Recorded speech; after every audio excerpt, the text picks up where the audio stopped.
Om Sthapakaya cha dharmasya sarvadharma swarupine avatar varisthaya Ramakrishnaya te namaha.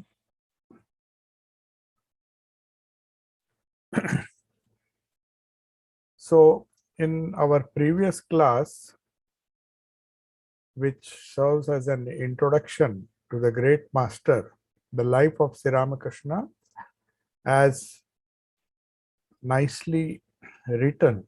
It's a monumental work in 5 volumes of Srimad Swami Shardanandji Maharaj. So before he's trying to discuss with us, discuss with the readers, I mean, the need or necessity or the situation in which Sri Ramakrishna was born. So he begins with many discussions. Then we came to the origin and history of progress in the West, because the life and message of Sri Ramakrishna has impacted not only India but also or the East, but also the West. And through his famous disciple Swami Vivekananda, he brought a message, as he famously said, "I have a message for the West as Buddha had a message for the East." So that was the uh, reason, or that was the background which Swami Shardanandji discusses when the confluence of the Western thought and the Eastern values and thoughts, as it were, they mingle together in a place near Kamarpukur, that is Dakshineshwar, near Kolkata.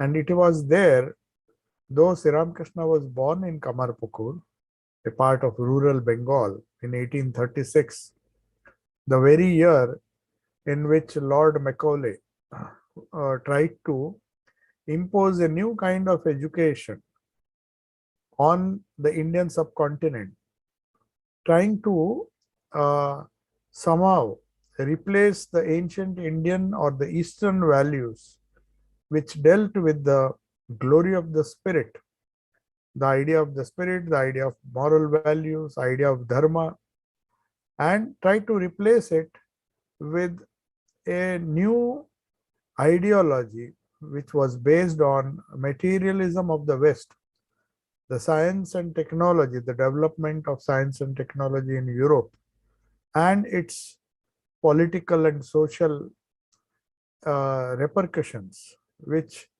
resulted in a kind of materialism which was to sweep the entire Europe and also the America, both the Americas and the colonies wherever the Europeans had their own colonies. They were trying to impose their culture, which they found to be more effective.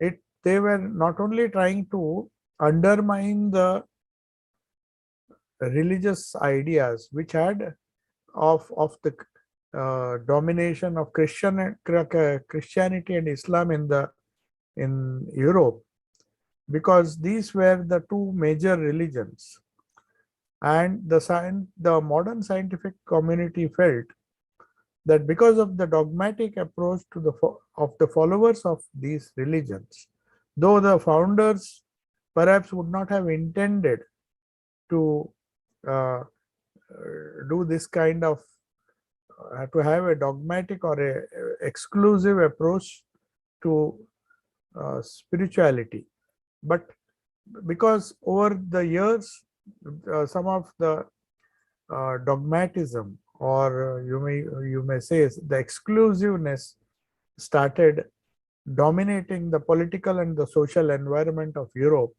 which they felt suffocated it. So the great ancient civilizations of Greece and also Rome, though it was subjugated by the Christian church to a large extent. It was first Christianity conquered Italy, conquered Rome, and then it started spreading all over the world.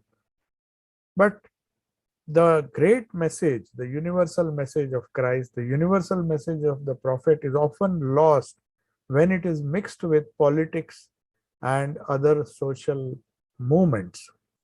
Religion, whenever it has been mixed with politics, whenever the kings started interfering in the role of, uh, I mean, in religion or in spirituality, the spiritual values were used as, or the religious ideas or uh, the ideals were used by the political masters or the political or the social scientists, then they try to trivialize those things. The great ideals which the founders of these religions, the great spiritual scientists, as you may uh, describe them, they enunciated these wonderful spiritual laws which are eternal in nature.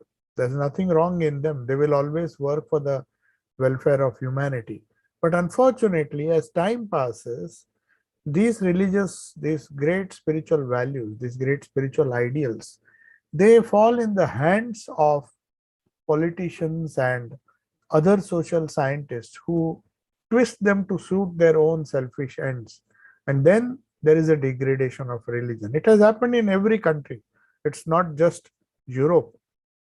It happened in India also when the political climate, the politics always try to have its influence on religion. The religion has always suffered. So that is why Swami Vivekananda was very particular that one should never mix religion with politics. Religion has to grow independently, just as science grew independently. If science is used as a political tool, then we have wars, weapons of mass destruction. But if science is used for the welfare of humanity, it can be a boon to society. So, the origin and progress which took place in the West was perhaps a movement in or a search for truth in the material world, the world as we see nature. The mysteries of nature were explored in a spirit of truth, and the scientists accepted everything that was proved to be truth. And that scientific approach strengthened science and then its out byproduct, that is technology, when science was used for the betterment of humanity. But at the same time, when this science, just like religion, when it came into the hands of selfish people or was used, it was politicized, then the bad effects of materialism were being felt. And the two world wars is an indication how misuse of science and technology. As Einstein famously said, science can denature plutonium, but it cannot denature the evil that is in the minds of men.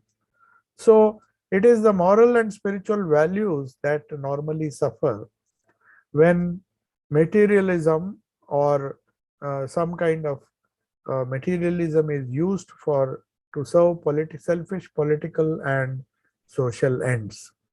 So that is why history shows that in the first place, what led to the development of science in the West, that is what Swami Shardananji discusses. He says it was perhaps the cold climate where survival was so important that the idea of body, the body consciousness was very predominant in the Western world, especially the European world, because they were further away from the tropics and the climate was cold.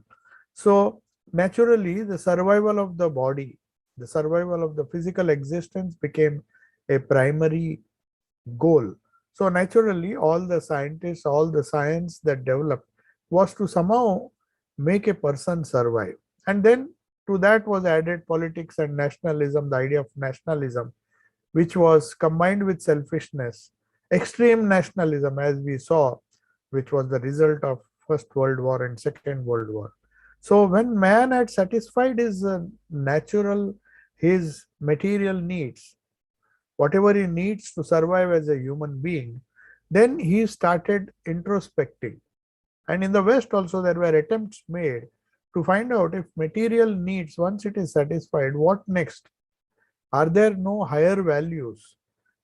Are there, what is the need for developing virtues or developing spirituality? So struggle, once the struggle for existence was no longer paramount, the Western scientific society decided to get rid of all the bigoted religious beliefs and the supreme authority of the priesthood, which had uh, trivialized the great spiritual principles of the prophets. So whenever the priests came, whenever they tried to materialize religion or politicize religion, then selfishness and other things slowly crept in, and religion, there was a degradation in religion in all the countries, in all the major religions. You will find there is a period of degradation. So the materialistic scientists, they thought they had a solution. They thought, since religion has often resulted in bloody wars, in lot of violence because of the involvement of political people, they thought, instead of blaming politics or instead of blaming the selfishness or evil that is in man, they started blaming the religion itself. The essential principles, instead of recovering them, recovering the essential principles, spiritual principles of religion, they tried to counter religion along with the spiritual values, and thought that science and technology, the developments, if it is used for a good purpose, it will solve all the problems. But unfortunately, the same science and technology which was used for human welfare also was used for mass destruction, weapons of mass destruction, to serve the political masters. So that is why, though the progress, a new path was found by a search for truth through materialistic sciences, without the proper backing of spiritual values, it started degenerating, and science was mercilessly being used for violence and war rather than for the benefit of humanity.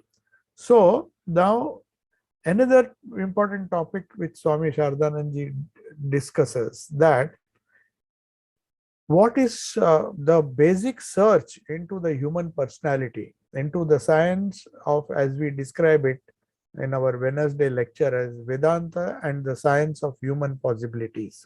So we have, as we saw on Wednesday, we have the physical possibilities which deal with our body and the life forces.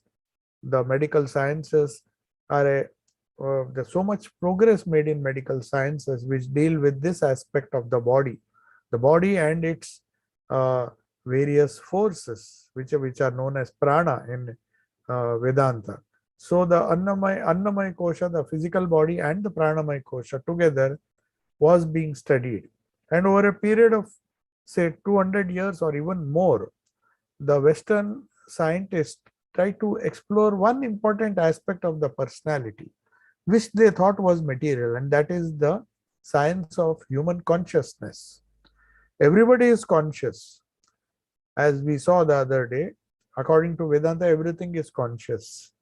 And according to the Sufi mystics, the consciousness is static in the inanimate objects like rocks, like stones, minerals. Consciousness is there. According to Vedanta, consciousness is definitely there. But in the idea of consciousness differs. In Vedanta, consciousness means something else, and it means something else in the Western scientific terminology. In the Western scientific terminology, they reduced this consciousness in the subjective realm, in the subjective consideration. When you asked, what is my consciousness, what is your consciousness, as a subject, they reduced it to some neural activity in the brain. So they just reduced it to another force which gives you a idea of consciousness. So for them, the brain and the nervous system is necessary for a person to be conscious, and apparently it appears to be true, because when you cut off the spinal cord or something happens to the spinal cord, you are not conscious, you go into a coma. So that is the materialistic view of consciousness. But is that consciousness? There are deeper levels of consciousness. That was the discovery Vedanta had made. It is only because we restrict ourselves to the five senses, the senses of perception, which are there in our physical body, the eyes, the ears, the nose, the touch, the five senses which have been described. They are no doubt valid means of empirical knowledge. They are very much necessary. Unless you see a thing, how can you believe? Unless you hear something, how can you believe that that sound exists? Unless you taste something, unless the touch is there, unless the smell is there, you cannot perceive the world outside. But to say that the I feeling, the feeling that I consciousness which is within, is also a result of the neural activity of the brain, and trying to find a location for that ego in that brain was not fundamentally correct. That is what Vedanta pointed out. That the scientists, in their effort to reduce everything to material truth, to the material that we see in the universe, whether it is a living or a non-living existence, the gross universe as we see, they even thought, or they even came to the conclusion. Now, of course, there's a lot of research going on uh, in the scientific field trying to prove that consciousness is not just a result of some chemical interactions or some nervous interactions in the brain which suddenly gives rise to consciousness. It is still it exists even after death, and it existed even before birth. So where is the location of this consciousness? So this was a discovery made by Vedanta. So the process, the system of direct examination of something via the senses could not reveal the deeper aspects of human personality, which is known as self-knowledge, which is also known as Atma Jnana. Atma Jnana means knowledge of the real self, the real conscious self, which is animating the Prakriti or the nature around us. The only way, the Vedanta said, to attain self-realization is, they found, is through negating the senses, through self-control, selflessness, introspection, going outside in, not going inside, not uh, going outward, inside out. There is an inside out approach where everything outside is studied, classified, and you come to some general conclusions. But there's another approach, outside in. You observe the phenomena outside and slowly go inside and find out who is the one, who is the subject. So that is the subjective approach. And there's an objective approach where you try to objectify everything. And you think you can even objectify your own subject, which cannot be. The subject can never be objectified. We try very desperately. We want to objectify consciousness, saying that this consciousness is a product of our neural activity, the activity of the brain, and we don't succeed because consciousness is far deeper. So to understand the real subject, to understand the real self, we have to go deeper. And for this, our Vedanta, the science of Vedanta, I would prefer to call it a science of Vedanta, because yoga, the science of yoga, or the science of Vedanta is a process, or is a verifiable process where you discover the self within. Just as you discover the properties of the different substances, different plants, animals in the animal kingdom, and try to generalize its characteristics, classify it, define it, and then prove the mechanism of how prove the mechanism that runs them. Everything can be done because you have this mastery in objective science. The West had this mastery of external science or external world. But when you deal with the internal world, you have to deal with something which is subtle. Which is the subtlest thing which comes into our mind? It is our thoughts. We do leave alone consciousness. We do not even know where our thoughts come from. So these thought waves, unending stream of thought waves, because of which we find ourselves in so much difficulty. We have different problems, the different complexes, the different problems, the different depressions, the temporary joy and then sorrow following each other in succession. And we don't understand why certain thoughts come to us. The thought waves seem to be endless, originating from somewhere we don't know. Definitely, we think that they originate from the brain, but no, even in deep sleep, even in dream, when you are sleeping or when you are trying to sleep, the dream state conjures up a different reality and you see things. The thoughts still exist. It is the dream thoughts that make you restless. So as long as that restlessness is there, the thought waves are uh, bubbling up from somewhere within. We cannot reach the bottom of the seat of consciousness. It is just like a lake. In the lake, you keep dropping stones. You don't see the bottom of that lake. The lake has to be allowed to become calm. The pond has to be allowed to become calm. When it is calm, then you can see it becomes transparent and you can see the bottom. But if you keep on raising waves, which are known as vrittis, in Patanjali's yoga, they are known as vrittis.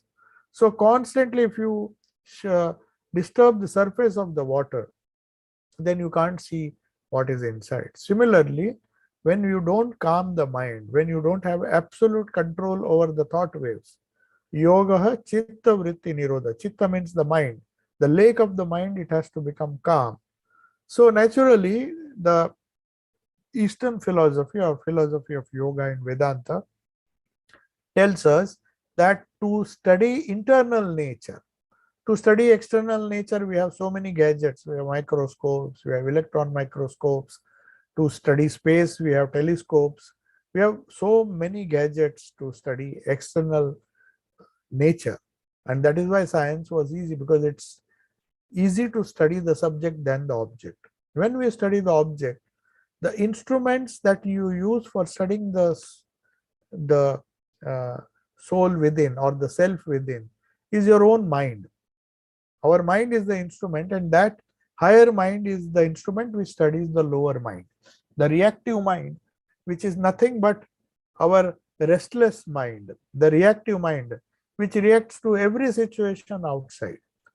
When anything happens, we cannot stop the reaction. If somebody scolds us, somebody is angry on us, we return that anger. Our mind is suddenly, it starts producing anger waves. It starts producing so many thoughts, and then we get depressed, we get angry, and then we react. That is known as a reactive mind. But there is a higher mind which tries to reason and calm down this reactive mind. So that is known as buddhi in Vedanta. So using that buddhi, we calm down, and then we study. Using that buddhi, we study the reactive mind and try to find out, why do I react so quickly? Why do I get angry so quickly? Why do I get depressed so quickly? Why are these depressive thoughts coming again and again? Why are these thoughts of sorrow coming again and again? So these thoughts, these reactive mind, which is beyond our, which has gone out of control, the buddhi tries to control these thoughts, and then we study. When the thoughts calm down a little bit, then you see what this self is, what this consciousness is. So the Western approach to objective science leads to some kind of worldly enjoyment, and that is why the gathering of objects, gathering of money, wealth, property, because the mind is always extrovert. It wants more and more. It's not happy. Just as you want more and more internal knowledge, you want more and more external knowledge, and the more you do it, the more it goes towards the gross, and that is known as pravrutti. Pravrutti marga means getting more and more involved in things that really do not concern us. We get involved in things which really we need not bother. It just, we understand that being involved in many things increases our restlessness. It decreases the peace of mind we have. But still we go after it, and not realizing that that is the cause of peacelessness, that is the cause of sorrow. So pravrutti means increasing the things, the number of useless things that we engage in. If we really see, the necessities or the needs of our life are less, but the greed is more. If we are greedy for everything, if we are needy, then the things can be, the list comes down to a few items we need. But if we are greedy, then no amount of cars, no amount of wealth, no amount of uh, possessions are going to make us happy. So if we are motivated by greed, we become more and more gross. As we become follow the marg of pravrutti, we start accumulating things, even the things that we don't need. Whereas we take the opposite path, the path of nivrutti, trying to, then we give up, shed the unessential luggage, which is just increasing our burden. It is just like when you go to a place of pilgrimage, you carry so many bags with you, and you cannot see the things properly because you are so much worried about the weight of the luggage that you are carrying. So what do? You just go book a hotel room, drop all the things there, and then with free hands, with the dropped luggage, with the luggage safely tucked away, then you go, and then you can enjoy the things that you want to see. You can enjoy the sights that you have come to see. Similarly, when we are on the nivrutti, when we are on the pravrutti marga, we do not even get time to understand the subjective reality, the source of our happiness, the source of our consciousness. And we sort of get become unconscious, as it were, because there are so many things, and we do not know what to do with the baggage that we have accumulated. And then the whole fun goes. Just as a tourist, if he is always carrying a huge luggage, then his mind will be on the luggage, not on the things that he is supposed to see, supposed to enjoy. Similarly, our external habits, our extrovert nature makes us materialists. That is what Swami Shardanand says, that enjoyment becomes the main goal. The knowledge of the material, more the knowledge of the material objects acquired through science, we try to apply it and try to make us, and it has a tendency to make us proud and greedy. It has satisfied our needs, but the more you go deeper into science, then we feel more, we though our needs are satisfied, we don't we think our greed makes us want more and more, and that is why we develop to uh, impose our power on others. We have terrible arms, weapons, guns and weapons of mass destruction, trying to grab from other nations. So the misery born of poverty, you see in nature, because of this materialistic approach to life, if some people grab more wealth, some people have to naturally become poor. So the misery born of poverty exists side by side with the enjoyment of immense wealth.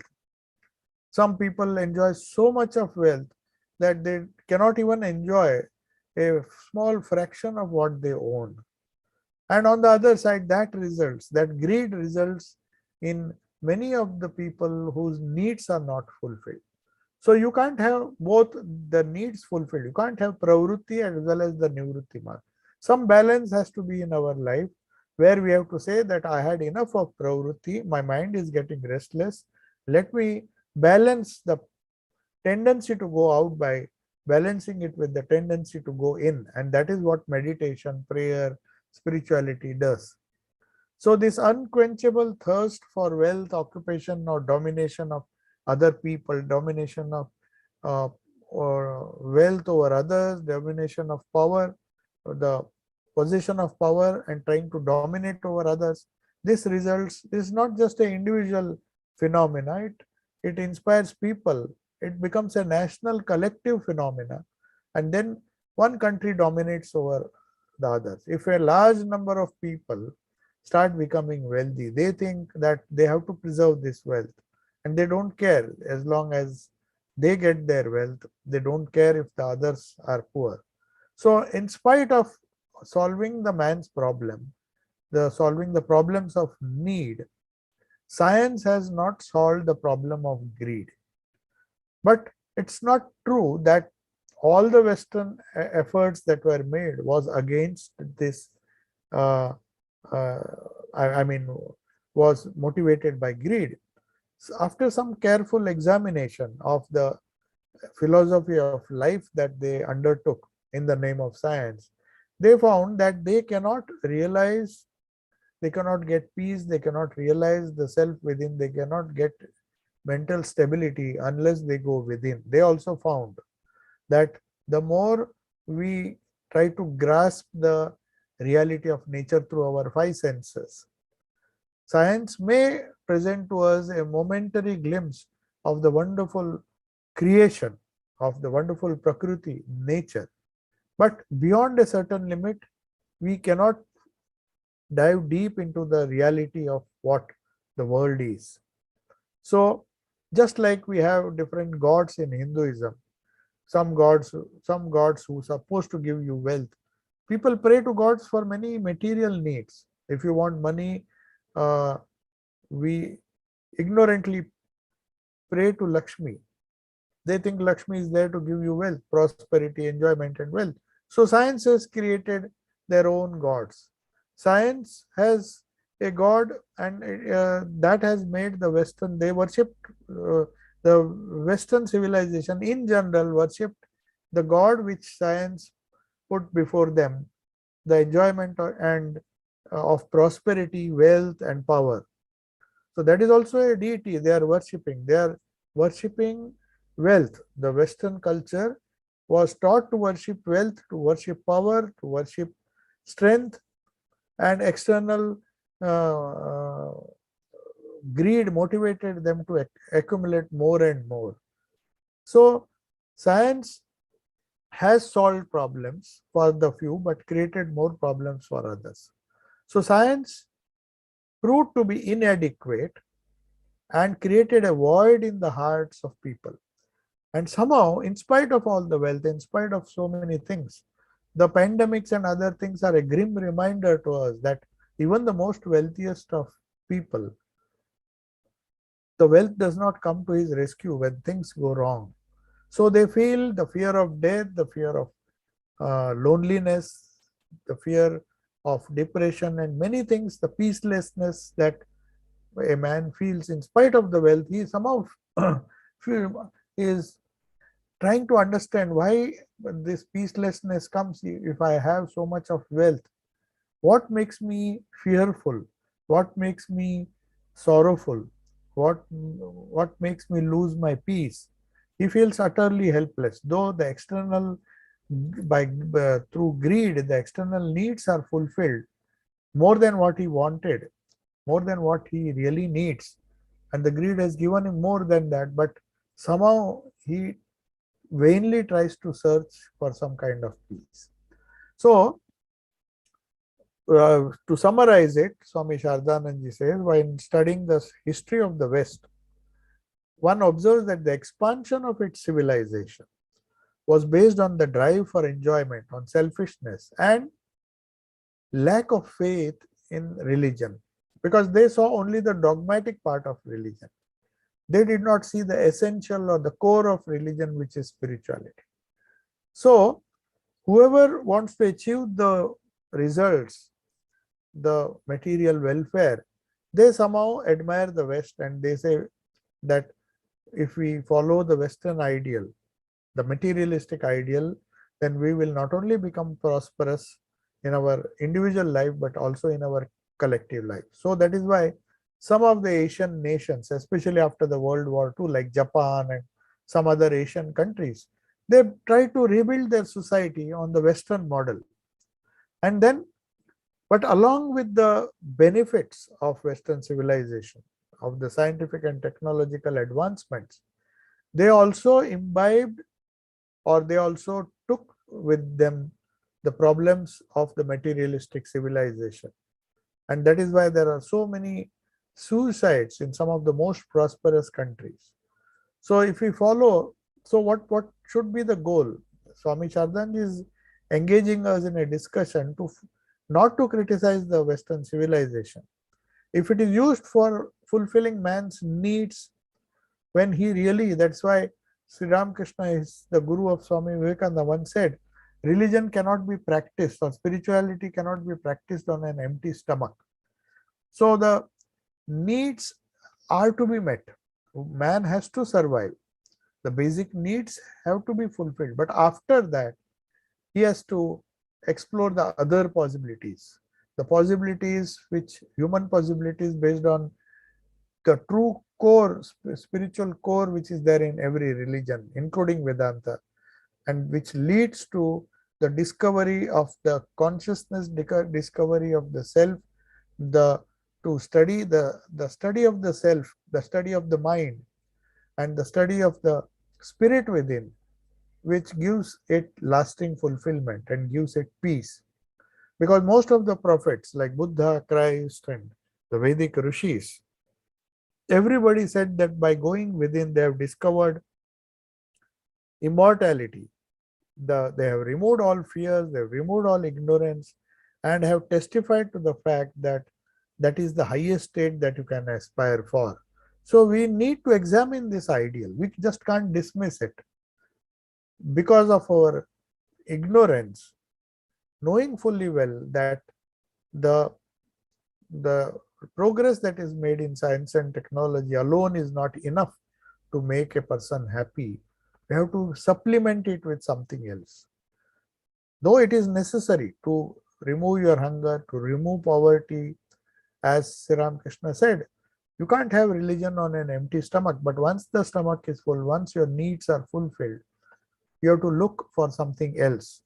That is what he is trying to show, that there is another possibility which was discovered in ancient India or the East or the Indian subcontinent.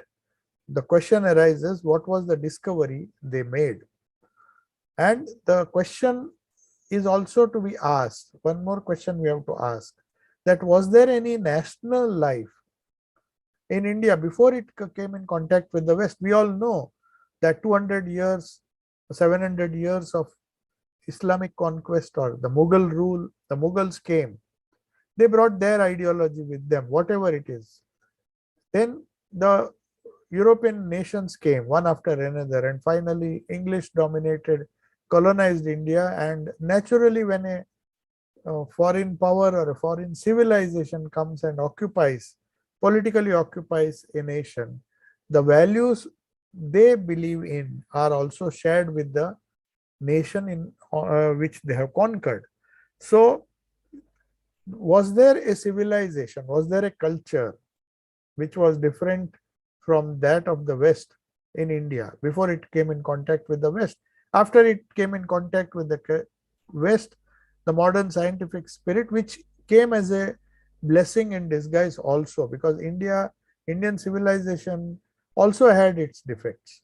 So we learned a lot from the scientific advancements and the technological advancements of the West, which the Western culture brought to us.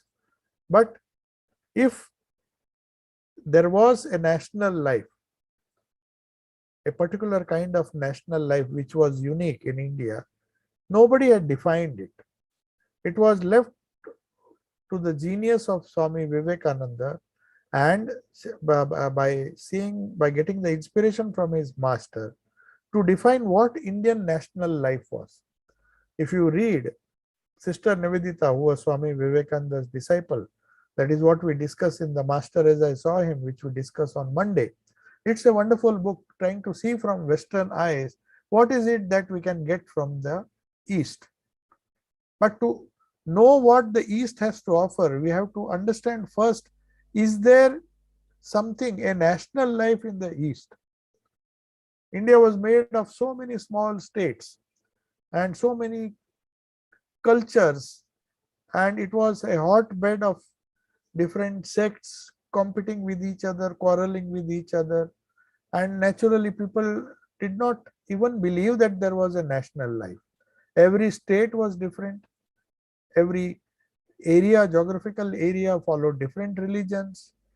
Not different religions, but different sects. Before the conquest by the political forces, for 1000 years it was subject to political conquest, and they brought new religions to India.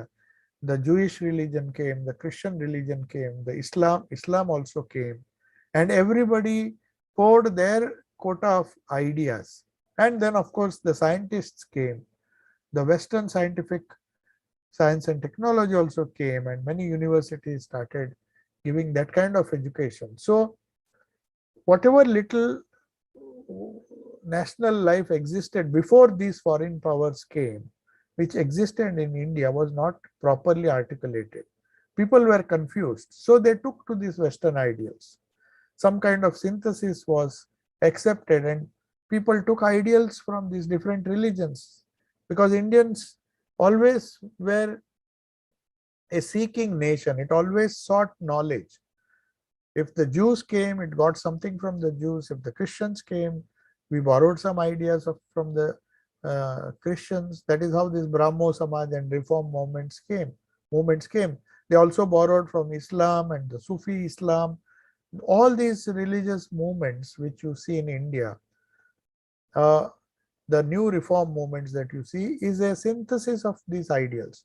Then we had the science and technology that was also absorbed, and a kind of synthetic culture or a synthetic value system was created. Civilization was created in India. But before that, we have to, Swami Shardanand says, try to find out the basis of national life in India. You have to articulate it. Now you ask any Hindu, what is the basis of his national life? He'll say devotion to our gurus, our ancestors, our religious rishis, the Ganga, as Swami Vivekananda said, the Ganga, the Gayatri, and the Gita are the essentials of Hinduism. Every Hindu thinks these are the essentials, and that is enough for me. The Ganga, the Ganga, which is still considered to be a very a uniting factor, one of the holiest river. And then we have the Gayatri, which was the universal mantra, and then we have the Gita, which harmonized all the different sects. As Swami Vivekananda said, before Sri Ramakrishna came, it was Sri Krishna who tried to harmonize all the different sects within Hinduism. And then of course we have the devotion to the Go means cow. Go, Gita, Gayatri, and Ganga. So these are the 4 Gs. So the cow was perhaps revered because most of the communities, the society depended a lot on cows, the milk and the milk products, the agricultural products. So that is why the cow as an animal was revered. And then we have the Ganga, which along the banks of which the Hindu civilization flourished. Many of the kings, many of the big kingdoms had their capital on the bank of Ganga. Earlier it was on the banks of river Saraswati, which unfortunately dried, and then the whole focus was shifted to the belt of the Ganga in the Puranic age.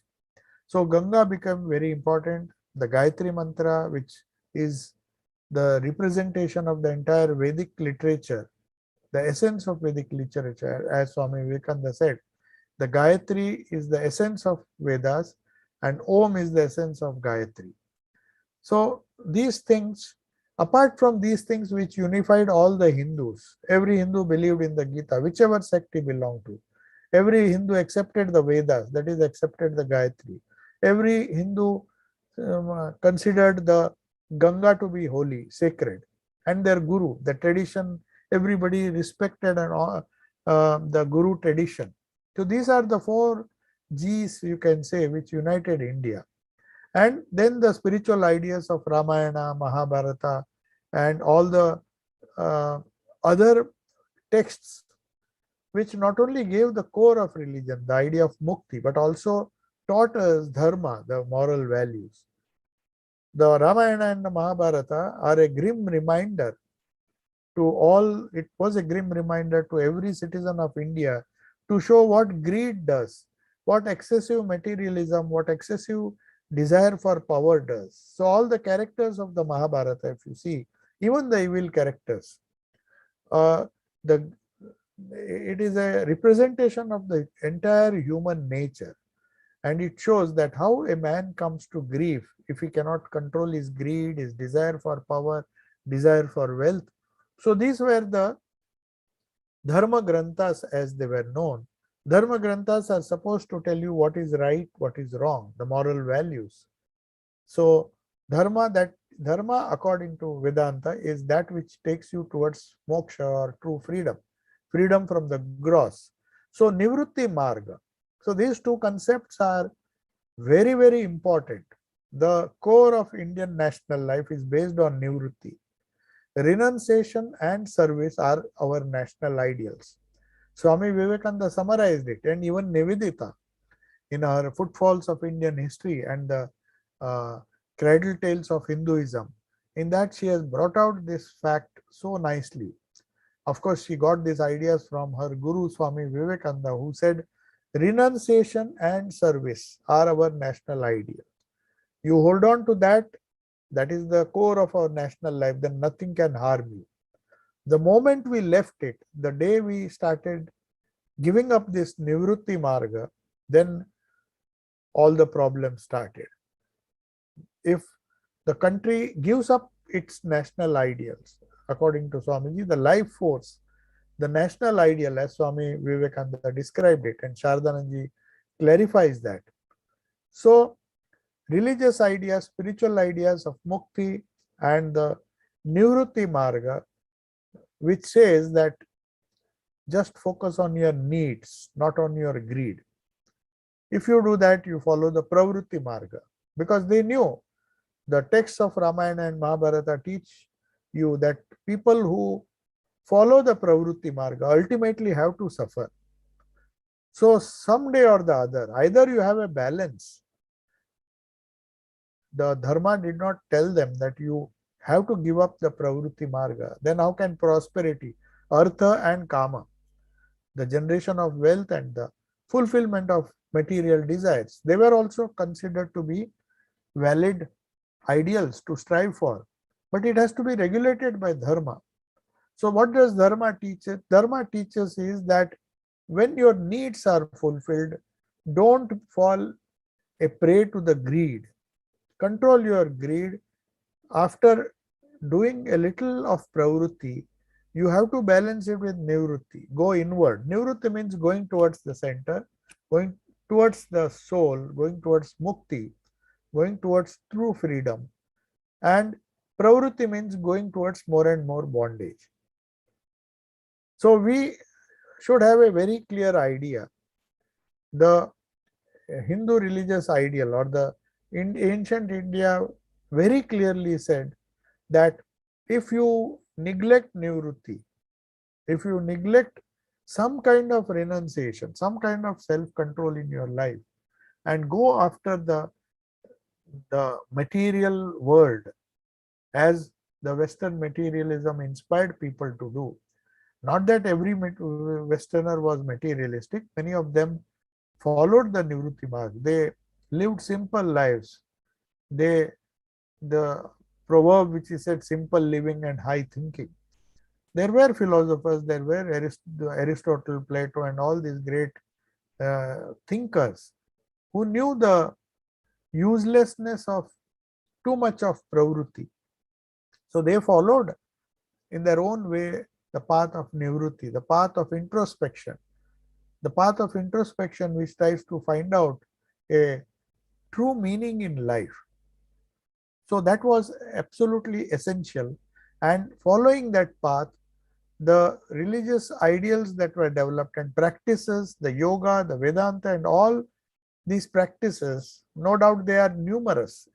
Every sect proposed a path, but every sect agreed on one point, that nivrutti is the way, pravrutti can never be the way. So unless you go towards the subtle, you go towards the consciousness, the the divinity which is within, the Satchidananda, which whether you call it God or whether you call it the kingdom of God or whether you call it salvation, nirvana, that was never lost sight of. That was the goal. And according to according to Swamiji, the day we give up that goal, the day India gives up that goal of nivrutti, it will be destroyed. And in fact, he warned, said in 3 generations, in just 3 generations, India will be wiped out from the face of the earth. Of course, that's not going to happen. But he said, I warn you. He was pleading with the youths of India. He said, this alone is our way, and we have survived for 5,000 years. The Vedic civilization is so old. We survived and we were about to get extinct when these foreign invaders came.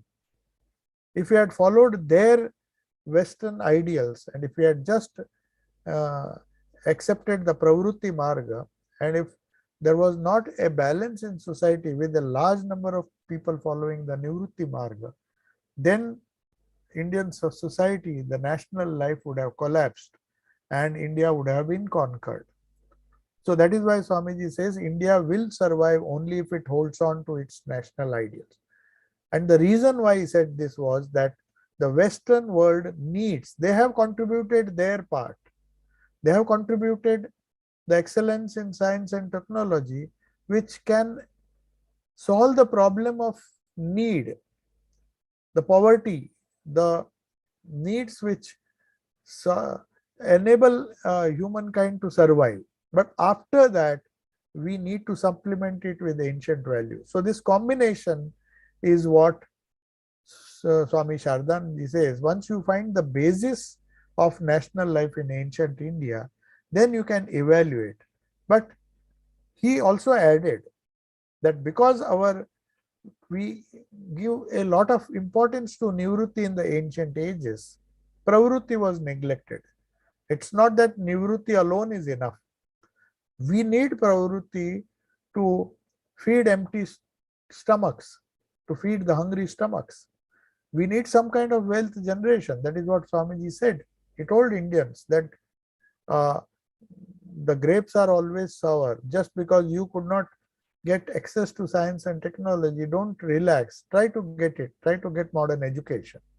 But at the same time, don't give up your national ideals. He was not against science and technology. In fact, he was the one who inspired a lot of people like Jagdish Chandra Bose and many other scientists, Tatas, to do something to generate wealth. But at the same time, he cautioned that Indian society, no matter how poor it was, it has never considered material development as the goal of life. It may be a means. It may be a means to a higher end, to satisfy the basic hunger, to satisfy the basic needs. You have to struggle for material development. But sense pleasure cannot be the goal. He says, if you do that, in fact, he warned Europe when he came to England. He said, if you do not give up your materialistic ways, the hedonistic ways which the Greek civilization, though its excellence in science and arts was something which every country has to be grateful to them. The Greek development, the Greek philosophers who gave rise to all the great scientists of Europe, they all got their inspiration. But at the same time, that excessive desire for external material knowledge also sharpened the hedonistic impulses. That pleasure-seeking attitude, that also increased in the same proportion. And instead of focusing on solving the problems, they started considering sense enjoyment. The more enjoyment you have, the more wealth you need, the more greedy you have to be. And that greed, Swami Vivekananda said, was the negative side of the Greek civilization. And that is why they ended up fighting with each other. And all these world wars and the whole impact of this materialistic civilization, which and also the Roman civilization, which was more political, for politics and administration, and the desire to conquer different countries was their national ideal. So, to a certain extent, it helped nationalism and it created great nations. But at the same time, the combination of this Greek and the Roman civilizations, according to Swamiji, though they had a lot of positive values, which if used wisely would have solved the poverty and the other things it could have solved. But the desire for power, the desire for the greed for enjoying the pleasures of the senses, the hedonistic attitude, though it was controlled to a certain extent by the wonderful Nivrutti Marga Nivrutti Marga which Jesus Christ preached.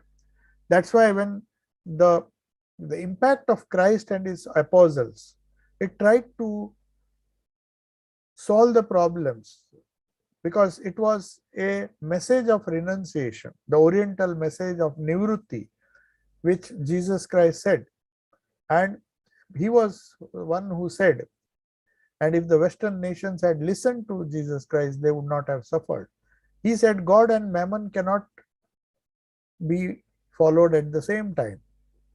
But they wanted a convenient religion. They did not accept this idea. They accepted certain other ideas, the dogmas and other things which are not essential, but the essential core principles of non-violence, of uh, not going after mammon, but going after the reality, the kingdom of God, which is within the Nivrutti Marg, which the prophet Christ and Buddha and all the sages and spiritual personalities of the world have taught this Nivrutti Marga.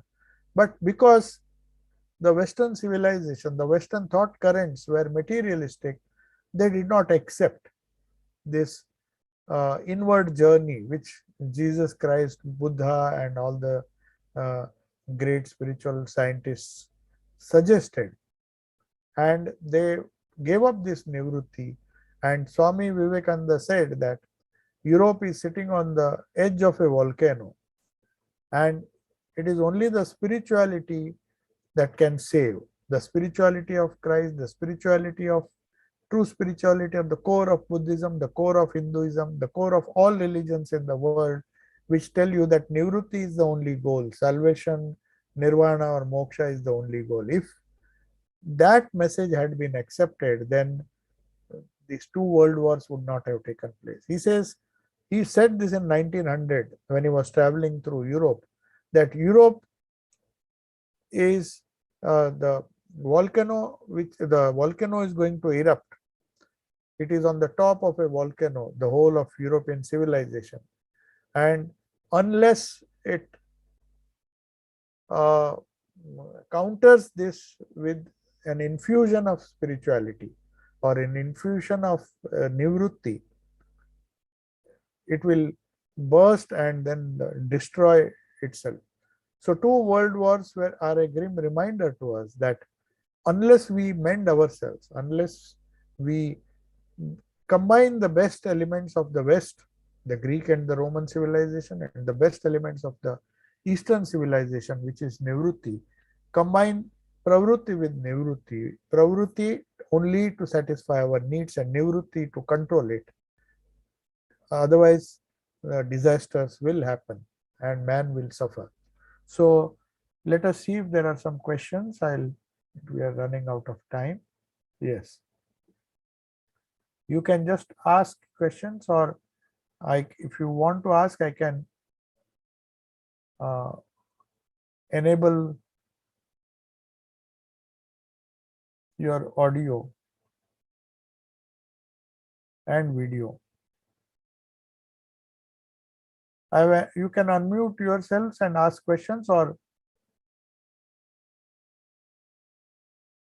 you can type it in the chat box.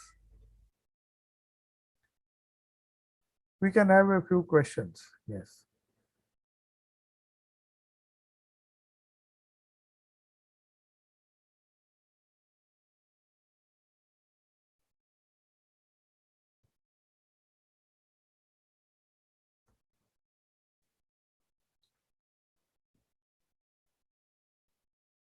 So I think there are no questions. So I don't see anybody. Yeah. How can we, there's a question, just a minute. Yeah. Uh, the question is by Giovanni, and how can we constantly control that we don't get dragged into the material world? Constantly controlling, see, it begins with controlling the thought waves. The mind is our window to the material world. It is the mind which connects us. It is like a sandwich between the gross and the subtle. Subtle, that is the causal or the inner soul. So mind is like a sandwich. So by controlling the mind, you can control the external world, the material world. Because the material world comes to you through the sense organs, the gross senses. Now, to control those senses, you have to control the mind, because it's till the mind reacts to those senses, they are harmless. They are powerless. The sense, the objects, material objects cannot control you if the mind does not attach to them. It is the mind which is the link, which presents the material world to the soul. The sense organs can see so many things. You may see a lot of tempting things outside. But if your mind says, I'm not going to take a decision and go with the sense perception, the sense perceptions may be there, but you don't react. You don't allow the reactive mind. So it is through buddhi, the higher aspect of the mind, you control the lower mind, and that is how you control the senses, and then that is how you control the world. By controlling the mind, you control the world. So that is the simplistic answer. So the whole science or the psychology of yoga is a method, though yoga has been used for several other purposes, like keeping the body fit, keeping the mind, keeping the health fine, I mean improving the health and also keeping the body fit. But that is a gross way of using yoga. The higher aspects of yoga will enable you to prevent you from being dragged into the material world. Yoga puts a check and then says there's a lot of things to be discovered within, a lot of power within. Yoga is the restraining power. See, as I told you, there is this power to do, the willpower, that is the power of action. Then we have power of thought, the power to think. Then the mind has another power, the power to do through the will and give instructions so that you do something. So thought becomes action through the force of the will. Now we have another faculty, which is the emotion. So you feel, you think, the feeling of the thoughts that create an impact in our life. You think all the pros and cons of certain actions, and then you give permission to the will to act. And then we have emotions. You can feel, sometimes you feel for others, or sometimes you feel bad, or sometimes you hate. Even the feeling can be bad. It can and the waves of anger can rise in you. So all these feelings have to be controlled. But there is one more thing which you have to control, is the restraining power of the mind, and that power comes only through yoga, Raj Yoga. So the meditation enables you to stop the waves of the mind, and the moment you stop, just as you stop the flow of the river, suddenly the dam creates a huge reservoir which can generate a lot of energy. It is in potential form, it is not expressed, but you can use that water for generating electricity or doing anything you like. So also the yoga, the power of yoga will prevent you uh, from being dragged to the outside world and dissipating your energies. Not only that, it will give you a lot of power or lot of spiritual power to uh, explore the internal universe, to explore your true nature, because that requires tremendous strength. It requires more strength than achieving success in external life. We have, we need tremendous willpower to rule, or to the kings and all the emperors. They had tremendous willpower. They wanted to rule the external world, but to rule the internal world, the Kathopanishad says, is equally difficult.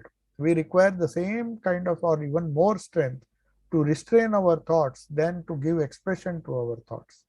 So that is how we can do. We can constantly control uh, the constant practice of yoga, constant practice of meditation, constant practice of prayer. So each religion or each system of religion has many practices, but in essence, they are all devised or designed to control the thoughts. If you do that, then you will find that you will not no longer be dragged or become bonded slaves of the world. Swamiji used that word. We are in fact slaves of the material world. It's like a prison, and we feel imprisoned. We don't realize how the material objects and the material world and the people and the whole environment, the external environment, imprisons us. It drags away our freedom. We just become like slaves. It's a very crude word, but Swami Vivekananda used. We are not only dragged, but we are put into the prison. So the prison of the world, the material world, is so enslaving that when our rishis spoke of mukti, the spiritual people, they spoke of mukti. They just wanted to get rid of this terrible bondage. So unless you feel that we are imprisoned, you will not try to get out of prison. If it is like the fish, unless the fish knows that it has been covered by the net, it will not try to escape the net. Only when the fisherman pulls it out, then it realizes that now we can't do anything. We could have escaped when the net was still in the water. So we are dragged, no doubt. It's a good question that how to prevent, we have to escape by yoga and other methods. So there's another question, how can the vrittis, the thoughts, be controlled without a mantra? Mantra is just a technique, one of the techniques. Thoughts can be controlled through 4 yogas, as I told you. Thoughts are either come in the form of emotions, can be controlled through bhakti yoga. Thoughts come in the form of willpower, can be controlled by karma yoga, doing work with detachment. Thoughts come in the form of ideas, that can be controlled through jnana yoga, trying to discriminate between good thoughts and bad thoughts. So there are many ways you can control the vrittis. You don't think the vrittis are only thoughts. They are also emotion. Emotional thoughts are also thoughts. So that cannot be controlled just by yoga. You have to have a little bit. The harmony of 4 yogas result in a all-round personality. Vrittis, the vrittis of feeling, the emotions, they can be controlled by bhakti. So that is why a person who is very emotional in nature and is always imprisoned by his own emotions, like fear. Fear is an emotion, anger is an emotion, helplessness is an emotion, uh, dislike is an emotion. I like, I don't dislike this. So we get emotionally tortured. Others torture us and we torture ourselves because of our emotions. So emotional thoughts can be controlled by bhakti yoga. You direct all those emotions to your Ishta. You don't have to utter the mantra, you just have to love the Lord. Love him with all the emotions that you have. Please, if you direct it to the Lord, then it is purified and then the same emotion comes to your help. So your vrittis can be controlled. Mantra involves all the 4 aspects. See, to do the mantra, you have to have the willpower. That I will do 10,000, 20,000 mantras. It is a constant repetition. So your will is strengthened. Then there is the other thing. Along with the mantra, you develop some kind of attachment or love for the Lord on whom you are meditating. So that is bhakti yoga. The doing of mantra is karma yoga. The feeling that you generate, the love that you generate towards your Ishta, towards the Lord whom you worship, that is also a function of the mantra. That is Bhakti Yoga. Then we have Karma Yoga and Bhakti Yoga is over. Then we have the knowledge of the mantra, what it does. We try to analyze what the bija is, what the name is, what Om is, what all the different aspects of the mantra are. And that knowledge helps us to control the thoughts or the vrittis which deal with thinking. And then finally, the control of the thoughts itself, the repetition of the mantra, reducing all the multitasking that we do. Just repeat one mantra after another in succession, that reduces the other vrittis, that helps reduce other vrittis. So that is known as Raj Yoga, the power of restraining thought. So it helps you to restrain thought. It helps you to transmute your emotions by loving God, by repeating the mantra. So mantra is not just one method. It is a method. It is a multi-pronged, it is a multi-four-pronged approach to get rid of all the vrittis, or to reduce our vrittis, or to purify our vrittis, make it less effective. That is the idea. So it seems, there's another question. It seems that the mind is prisoned by golden cage that needs to be removed. Yes, it's not just, there are many bondages. There is a iron cage, which is the gross desires, but there is a golden cage, the subtle desires, like I want name and fame, I want to do certain things. So they can be compared to the golden cage. So even that has to be destroyed. Cage is a cage, whether it is silver, golden, or iron. Anything that restricts your freedom is bondage. So anything, even the good pravrittis, pravritti has a limit.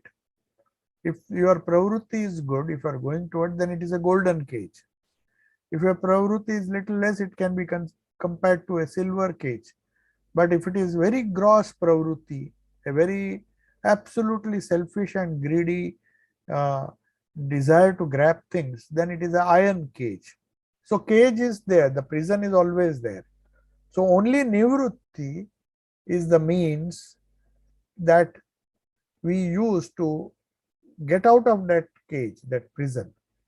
So both the golden and the iron, everything has to be removed, but it will come in steps.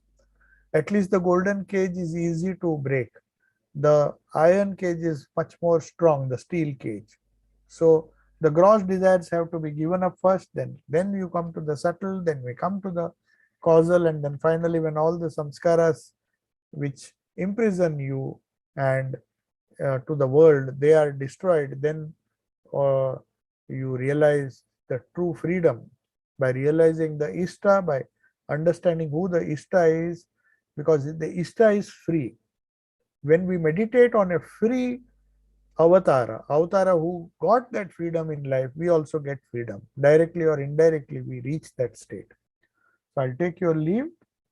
Om Shanti Shanti Shanti Harihi Om Tat Sat. Sri Ramakrishna Arpanamastu.